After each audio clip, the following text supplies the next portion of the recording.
Explain passing structures to functions by value and by reference. So structure అనేది ఒకటి తీసుకొని దాన్ని ఫంక్షన్కి ఆర్గ్యుమెంట్ లాగా ఏ విధంగా పంపించాలి, అది కూడా ఎట్లా అన్నాడు, బై వాల్యూ అంటే డైరెక్ట్గా స్ట్రక్చర్ని ఏ విధంగా పంపించాలి, అండ్ బై రిఫరెన్స్ అని ఆ స్ట్రక్చర్ యొక్క అడ్రస్ని ఏ విధంగా పంపించాలి.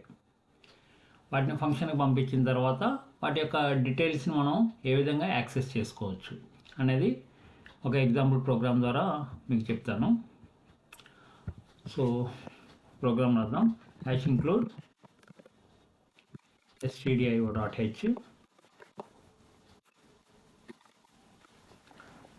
ఒక స్ట్రక్చర్ తీసుకుందాం. స్టూడెంట్ స్ట్రక్చరు, స్టూడెంట్, దాంట్లో రూల్ నెంబర్ అనేది ఇంటీజరు RNO, తర్వాత నేమ్ అనేది అరే ఆఫ్ క్యారెక్టర్స్, కాబట్టి నేమ్ ఆఫ్ ఒక 10 క్యారెక్టర్స్ ఆర్ 20 క్యారెక్టర్స్ తీసుకుందాం. ఓకే, సో దాంతో మనకి స్టూడెంట్ స్ట్రక్చర్ అనేది కంప్లీట్ అయిపోయింది.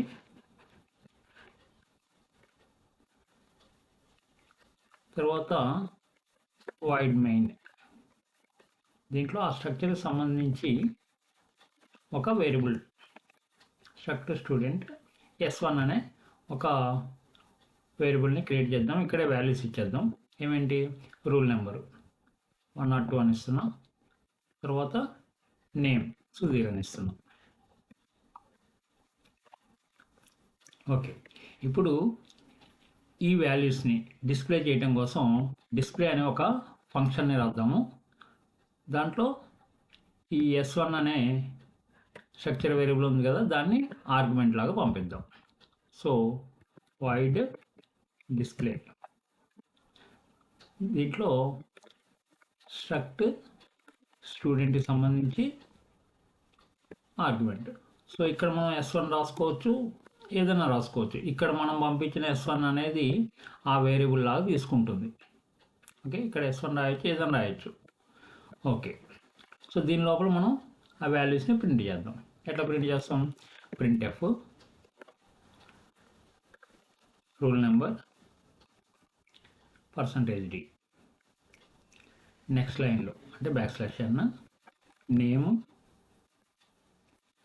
%s. సో ఫస్ట్ %d దగ్గర ఏం రావాలి, S1.RNO. నెక్స్ట్ %s దగ్గర ఏం రావాలి, S1.name.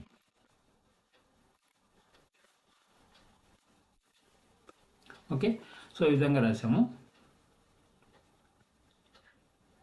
సో ఈ ప్రోగ్రామ్ రన్ చేసి చూద్దాం. రూల్ నెంబర్ =102, నేమ్ సుధీర్ అని వచ్చింది. ఓకే, దీన్ని ఏమంటాము అంటే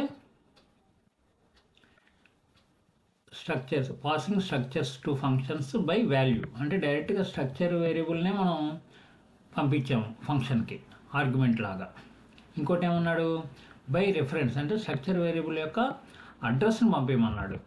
అడ్రస్ అంటే ఏంటి, ఇక్కడ చూడండి, డిస్ప్లే అనే ఫంక్షన్ కాల్ చేసేటప్పుడు ఇందాకేమో డైరెక్ట్గా S1ని పంపించాము, ఇక్కడ %S1 అంటే S1 యొక్క అడ్రస్ని పంపిస్తున్నాం. ఓకే, సో అడ్రస్ని పంపిస్తున్నాం కాబట్టి ఇక్కడ ఎట్లా రిసీవ్ చేసుకోవాలి, అది పాయింటర్ వేరియబుల్ లాగా రిసీవ్ చేసుకోవాలి. సో ఇక్కడ *S1 అని పెట్టాలి. ఓకే, సో ఇక్కడ S1 అనేది ఏంటి, అడ్రస్ నుంచి మనం ఈ రూల్ నెంబరు నేమ్ అనేది యాక్సెస్ చేయాలంటే ఏం చేయాలంటే ఇక్కడ S1 డాట్ అని ఇవ్వకూడదు, యారో మార్క్ ఇవ్వాలి.